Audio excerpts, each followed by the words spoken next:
Hello guys, kumusta? Anong balita?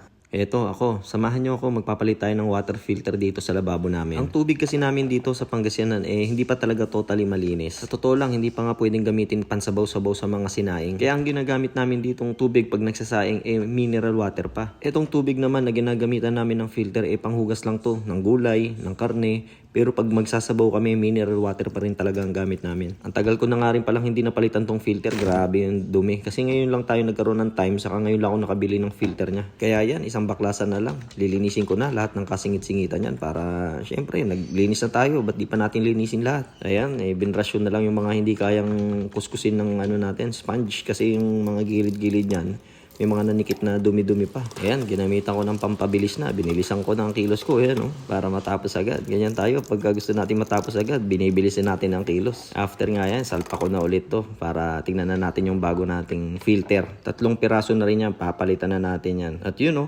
luminis na. Kanina naninilaw, ngayon puti na. Alright, sige, buksan na natin to. In-order ko nga lang din pala to sa online tong water filter natin. Kasi pag lumalabas naman kami, madalas ko naman nakakalimutan bumili niyan. Kaya napapatagal.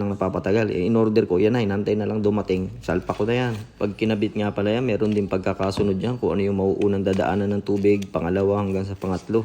Meron nga dyan, isa yan, meron siyang lamang, ewan ko, parang buhangin na may batong maliliit parang ganun yata ang laman nun. Basta ang trabaho rin nun, filter din, mag-filter din ang dumi yun. Tapos ito, tignan mo nga talaga, pati labas talaga, nilinis na. Siyempre, di ba?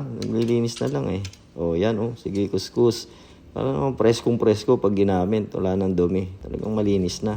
Ginamitan ko nga pala ng dishwashing liquid yan, loob sa kalabas, para talagang matanggal yung mga dumi. Eto, kabit ko na yung mga filter niya. Malaking bagay rin na may ganito ka kasi magagamit mo to. Alam ko, pwede na rin itong inumin Safe naman na inumin na yung tubig na yan Pero iba pa rin yung, syempre, yung mineral water na madaming talagang dinaanan na filter. Pero yan, kahit pa paano, safe nang inumin yan kasi nasala na yung mga dumi niyan. Lalo na kung yung tubig sa Maynila, tapos gagamitan mo ng filter, yun, alam ko, safe nang inumin yan. Dito kasi sa Pangasinan, hindi pa ganong malinis yung tubig. Minsan nga sa umaga, pagbukas mo, iba pa yung kulay. Kaya halos lahat dito ang gamit, mineral water talaga. So, yon, tapos na. Hinigpitan ko lang na maayos yan para hindi mag-leak yung tubig dun sa mismong gilid niya. May mga o-ring naman yan, kaya higpit lang, tamang higpit lang. Ayan Umakyat na yan dyan sa unang filter niya. Hanggang dito, pupunta na yan sa may pangalawa. Tapos, ang kasunod niyan, dun na sa pinakadulo bago lumabas dun sa may hose.